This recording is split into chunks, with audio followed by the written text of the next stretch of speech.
அனைவருக்கும் வணக்கம். இது குட் ஈவினிங் கனடா. இன்றைய குட் ஈவினிங் கனடாவில் இப்பொழுது கனடாவை பொறுத்தவரையில் கனேடிய மக்கள் மட்டுமல்ல, குறிப்பாக கனேடிய மண்ணிலே வாழ்ந்து கொண்டிருக்கின்ற தமிழ் மக்கள் அனைவரும் பெருமைப்படுகின்ற ஒரு விடயம் தொடர்பாக இப்பொழுது பேசப் போகின்றோம். ஒரு முக்கியமானவரோடு பேசப் போகின்றோம். கடந்த 22 ஆண்டுகளாக கனேடிய பாதுகாப்பு படையிலே இவர் பணியாற்றி கொண்டிருக்கின்றார். பல அன்பர்கள் இவரை பற்றி அறிந்திருந்தாலும் கூட நாங்கள் இன்று இவருடைய இந்த துறை சார்ந்தும் இவர் பற்றியும் நாங்கள் பேசப் போகின்றோம். அந்த வகையில் ஒட்டோவாவில் இருந்து எங்களோடு வாகிசன் மதியாபரணம் இணைந்து கொள்கின்றார். வணக்கம் வாகிசன். வணக்கம் சாரன். வாகிசன் பலரும் சோஷியல் மீடியாஸ் பலவற்றில் அறிந்திருக்கலாம். உங்களை பல வாழ்த்துக்கள் வந்திருக்கலாம்.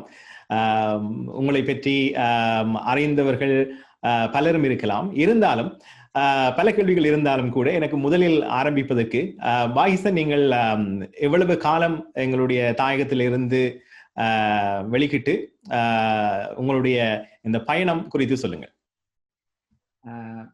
சுதாரன், நான் 1988 இலங்கையில இருந்து கனடாக்கு ஒரு இமிகிரண்டா வந்தேன்.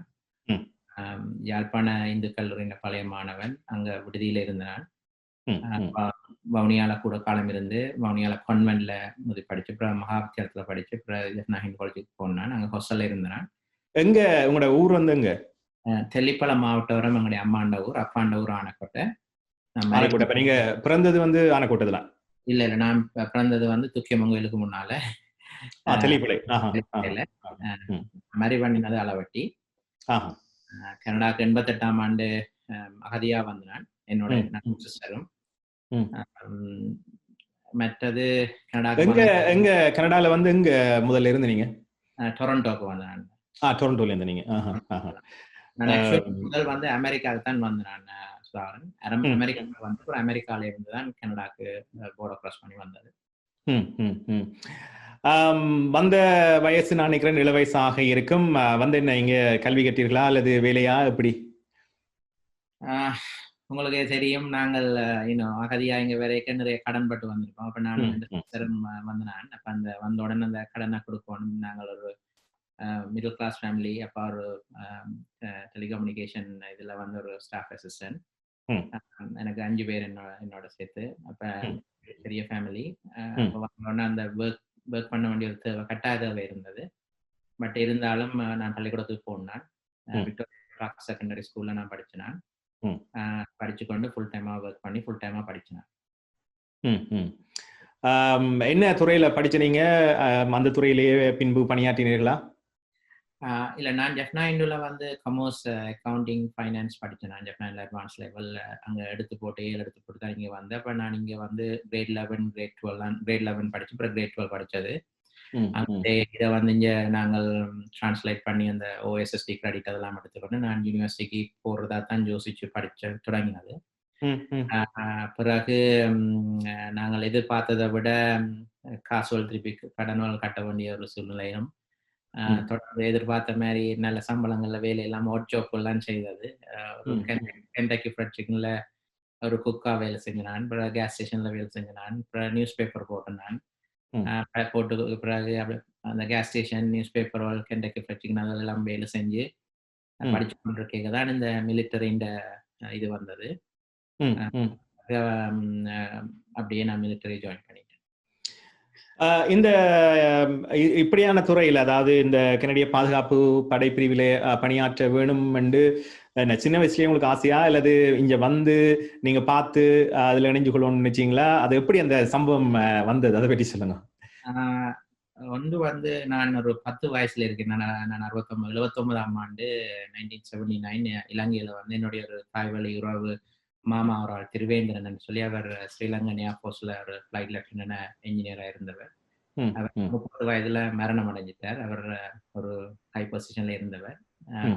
அந்த மரணம் வந்து மாவட்டம் தெளிப்பளையில ஒரு பிரமாண்டமா அந்த ஏர்போர்ஸ் மரியாதையோட நடந்தது. அப்ப நான் சின்ன பிள்ளை. அப்ப நிறைய அந்த அந்த காலத்து ஏர்ஃபோர்ஸ் சோல்ஜர்ஸ் வந்து எல்லாம் பெரேட் எல்லாம் செய்து இதாக இருந்தது. அது எனக்கு ஒரு விருப்பமா இருந்தது, பார்க்க ஒரு ஆசையா இருந்தது. அது சின்ன வயதுல அது ஒரு உத்வேகமா இருந்தது. பிறகு என்னுடைய ஒரு பெரியப்பா, என்னுடைய தகப்பன் வழி பெரியப்பா அவரால் சிலோன் ஏர்ஃபோர்ஸ்ல ஒரு முக்கிய இதுல இருந்தவர். அப்ப நான் வவுனியால இருந்தபடியா நான் சின்ன பிள்ளையில இருக்கைக்கு என்ன ஹண்டிங் கூட்டிட்டு போறாரு. அப்ப அவரோட சேர்ந்து இந்த முயல் சுடுறது, பண்டி சுடுறதுன்னு சொல்லி அவர் தான் சுடுவார். நான் பக்கத்துல படுத்திருப்பேன். அப்புறம் எடுத்து வந்து அதை அப்ப அந்த அப்படியான இது இருந்தது. பிறகு எனக்கு ஆரம்ப காலத்திலேயே எனக்கு கொஞ்சம் ஃப்ரெண்ட்ஸ், எங்களோட அப்பாண்ட ஃப்ரெண்ட் ஒரு கன்சாமின்னு சொல்லி பிரைவேட் டிஐஜி டைரக்டர் ஜெனரல் ஃப்ரோட் டிபார்ட்மெண்ட்டுக்கு சிலோன்ல ஒர்க் பண்ணினவர். அவர் எங்களோட ஃபேமிலி ஃப்ரெண்ட்ஸாக இருந்தார். இப்போ எனக்கு சின்னல இருந்தே அந்த யூனிஃபார்ம் போடுறது, ஆக்டிவாக இருக்கணும்ன்றது வந்து ஒரு விருப்பமான விஷயம். அப்போ இங்கே வந்து கனடாவுக்கு வந்த உடனே ஸ்லோன்ல இருந்து நாங்கள் பலதரப்பட்ட இந்தியன் ஆர்மியை பார்த்து நாங்கள், ஸ்ரீலங்கன் ஆர்மியை பார்த்து நாங்கள், யுத்தத்தை பார்த்து நாங்கள். அப்போ ஆனால் அதுதான் ஆர்மியான்றது வந்து ஒரு கேள்விக்குறியா மனதில் இருந்தது. கனடாவில் வந்து என்ன இங்கே கனடியன் ஃபோர்ஸஸோட எனக்கு கனெக்ஷன் கிடைக்க இந்த கனடாண்ட ஃப்ரீடம் வந்து மிக மனத்தை கவர்ந்தது. அதாவது நாங்கள் அங்கே யாழ்ப்பாணத்தில் வந்து இருந்த ஒரு வவுனியாவுக்கு போகிறண்டாலே 1008 செக்அப் பாயிண்ட்ல இறங்கி ஏறி அம்மாவையும் அக்கா தங்கச்சி மேலே எல்லாரையும் கஷ்டப்படுத்தி அந்த அங்கே சீண்டு போச்சு. என்ன மனத்துக்கே சின்னல இருந்து ஒரு யூனிஃபார்ம் போட்டு ஒரு ப்ரௌடா சரியானதை நேர்மையா உண்மையா ப்ரௌடா செய்யணும், சரியா செய்யணும் என்ற மனத்துல எனக்கு ஒரு வைராக்கியம் இருந்தது. அந்த ஃப்ரீடம் இந்த கனடால வந்து நிறைய ஃப்ரீடம் வந்து எங்களை எக்ஸசைஸ் பண்ணக்கூடிய இருந்தபடியா அப்ப நான் யோசிச்சேன் இந்த கண்ட்ரிக்கு ஏதாவது நாங்கள் செய்யணும் திருப்பி. இட்ஸ் நாட் ஆல்வேஸ் நாங்கள் டேக்ன்னு இருக்கக்கூடாது. we always have to give back. and அப்பயே நான் அந்த காரணங்களால தான் நான் ஜாயின் பண்ணி நான் இந்த கனடாக்கு நான் ஏதாவது திருப்பி கொடுக்கணும். மற்ற இந்த பேஷனேட்டான விருப்பமும் வந்து ஒரு சர்வீஸ் ஓரியன்டான ஒரு பர்சனாக இருந்தபடியா அதான் ஜாயின் பண்ணி. நீங்க ஆரம்பத்தில் இதில் இணைந்து கொள்கின்ற பொழுது எவ்வளவு காலம் பயிற்சிகள் எடுத்துக்கொண்டீர்கள்? உங்களுக்கு முழுமையான பணியாற்றுவதற்கு எவ்வளவு காலம் பிடித்தது? எத்தனையாம் ஆண்டிலிருந்து பணியாற்றி வருகிறீர்கள்? நான் 22 வருஷம் இப்ப தந்திக்கணும். ஆனா நான் ஆக்சுவலி 1995ல 94ல ஸ்டார்ட் பண்ணி 95ல நான் குயின் ஓத் எடுத்து ஜாயின் பண்ணினது. அப்ப மேல 25 இயர்ஸ் ஐ மீன் அதுல ஒரு 3 இயர்ஸ் உங்களோட எல்லாரும் வந்து வேலை செய்த பீரியட் உங்களுக்கு தெரியும். டிவிஎஸ்சிஎம்ஆர்ல உங்களோட சேர்ந்து ஒர்க் பண்ணினேன். அப்படியே அந்த பீரியடை கழிச்சபடியே தான் இப்ப 22 இயர்ஸ் சொல்லி செய்திக்கணும். நீங்க ட்ரைனிங்கை பொறுத்தவரையில Sudhakaran, first 6 months is a very very cold hard very brutal training. It's not easy training. அப்ப ஸ்பெஷலி நான் தமிழ் மீடியத்துல படித்தேன். மற்றது நான் ஒரு கல்ச்சர் சாஃப்டா ஒரு இதாக இருந்தது. இப்போ இங்கே வந்து எனக்கு கொஞ்சம் நான் ஃபீல்டு என்ஜினியர்ஸோட தான் இந்த ஃபர்ஸ்ட் ட்ரைனிங் பேசிக் ட்ரைனிங் இருந்தது. இப்போ ஃபீல்டு என்ஜினியர்ஸ்ன்னு சொல்லிக்கே they are very tough people.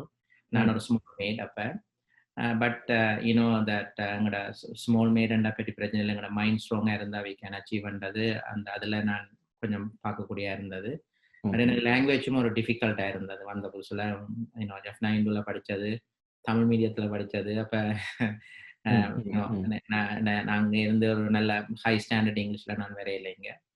அப்போ இங்கிலீஷ் எனக்கு சரியான டிஃபிகல்ட்டாக இருந்தது. ஆனால் சம்ஹவ் நான் கொஞ்சம் காலம் போக ஷைன் பண்ணிக்கொண்டு வந்துட்டேன். அதுக்குள்ளேயே பிகினிங்கில் வந்து நான் அந்த ஃபர்ஸ்ட் பேசிக் ட்ரைனிங்லேயே நான் அங்கே ரேங்க் பண்ணுவேன். உங்களுக்கு இப்போ லெட்ஸ் ஒரு 40 பேர் பேசிக்கில் போனால் ஒரு 18 பேர்கிட்ட ட்ராப் அவுட் ஆகி கிக் அவுட் பண்ணப்படுவினோம், அல்லது இன்ஜர்ட் ஆகினா அப்போ ஒரு 20-22 பேர் குவாலிஃபை பண்ணப்படுவோம். அப்போ அதுலேயும் அந்த first batch, second batch, third batch பிரிப்பினோம். அப்போ நான் நினைக்கிறேன் இந்த ஃபர்ஸ்ட் பேட்சுக்குள்ள வந்து நான் நினைக்கிறேன். பிறகு அதான் இந்த பேசிக் ட்ரைனிங். ட்ரைனிங் முடிஞ்ச அப்புறம் கூட அதை நீங்கள் ட்ரேட் ட்ரைனிங் கூட வேணும். ட்ரேட் ட்ரைனிங்க்கு இன் பிட்வீன் சில ட்ரைனிங்கள் எல்லாம் இருக்கும். அதில் பல விதமான ட்ரைனிங். இப்போ நான் மோர் டீட்டெயில் அவங்களோட ட்ரைனிங்கை பற்றி இதில் கதைக்கிறது கொண்டு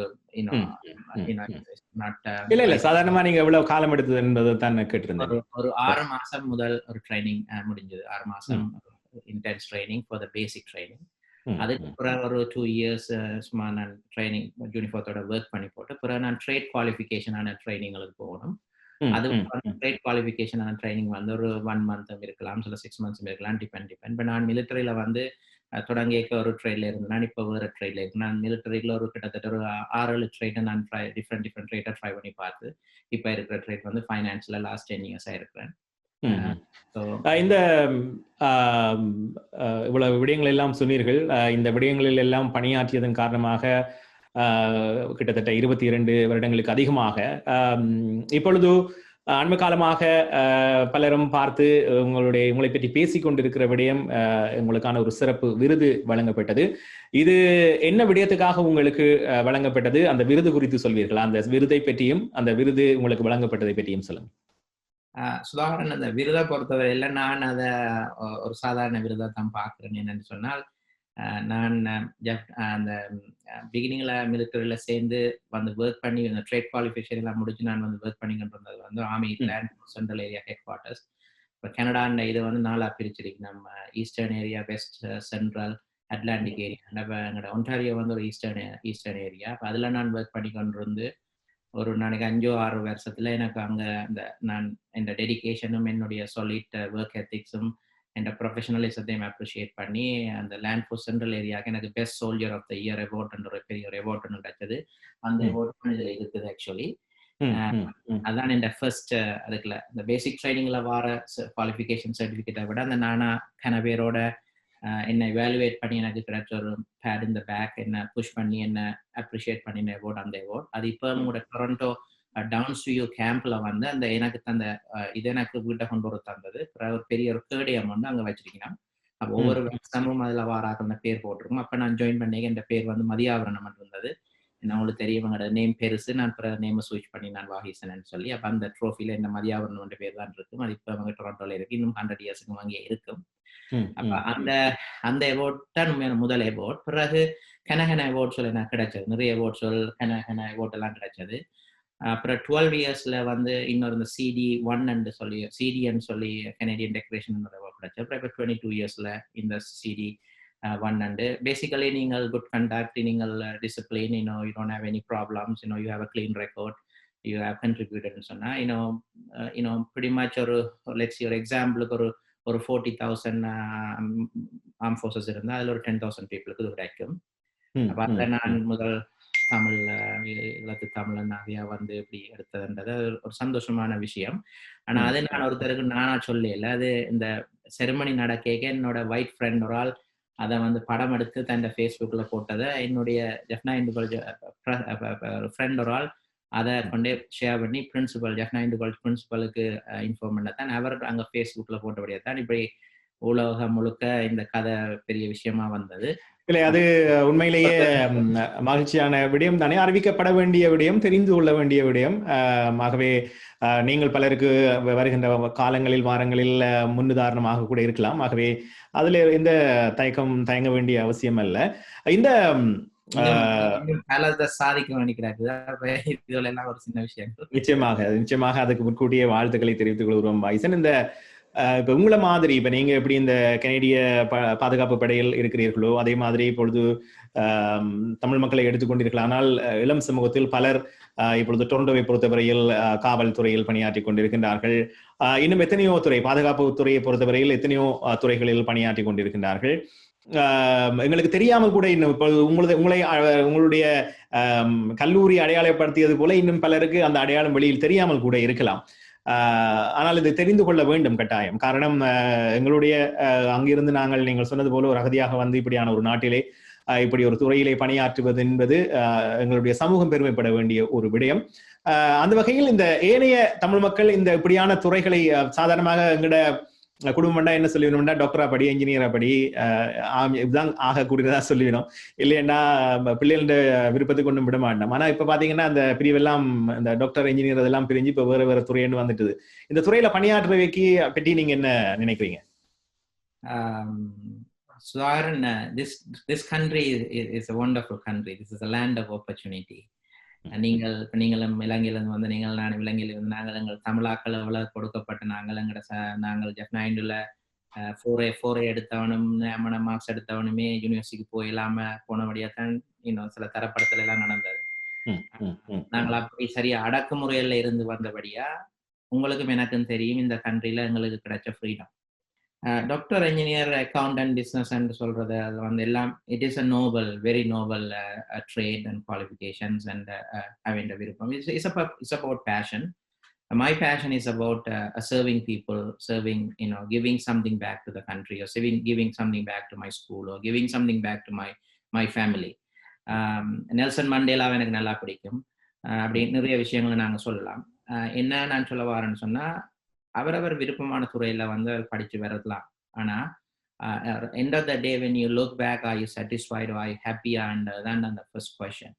அப்ப இந்த கண்ட்ரில வந்து நான் சொல்ல மாட்டேன் நீங்கள் இன்ஜினியரா படிக்கிற பிள்ளையோ டாக்டரா படிக்கிற பிள்ளையோ எல்லாம் மிலிட்டரிலாம் வாங்கன்னு சொல்ல மாட்டேன். ஆனா ஒவ்வொருவரதும் தங்கட விருப்பத்தை ட்ரை பண்ணி பார்க்கணும்.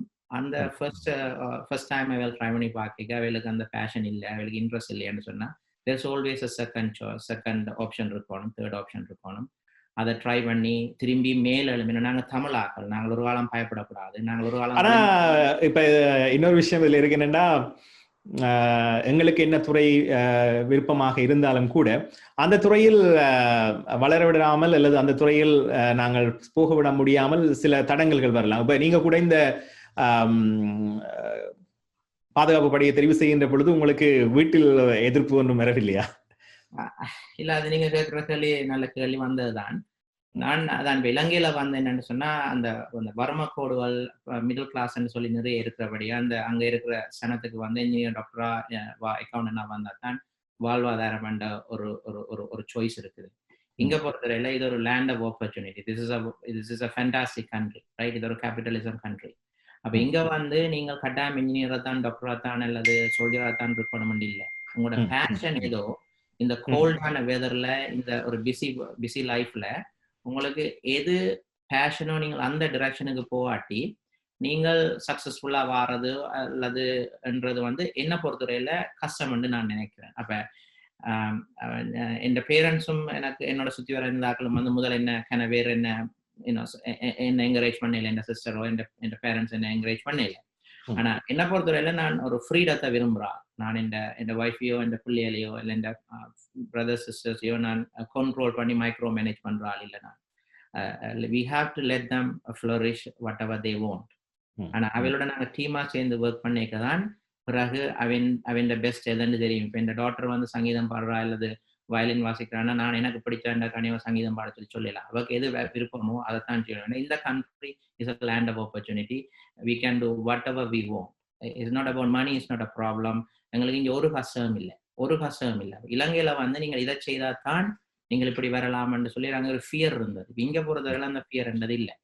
அப்ப என்ஜினியர்ஸா டாக்டர்ஸாவா எந்த ஃபேமிலியில நிறைய என்ஜினியர்ஸ் டாக்டர்ஸ் இருக்கணும். எனக்கு அது அவ்வளவு it doesn't excite me. But my daughter likes medicine, so she want to study medicine. My son is engineer and he is studying aerospace engineer. Soon he also going to be join the Air Force everywhere. அப்ப என்ன பொறுத்தவரையில military is a best option. ஏன் military best option நான் பார்த்தேன்னு சொன்னா, ஒரு discipline structure இருக்குது அங்க. அதை விட உங்களை பொட்டன்ஷியலா உங்களை டெவலப் பண்ணலாம், உங்களோட பர்சனல் டெவலப்மெண்ட் செய்யலாம். அதை விட நீங்கள் ப்ரொஃபஷனலாகவும் உங்களை டெவலப் பண்ணலாம்.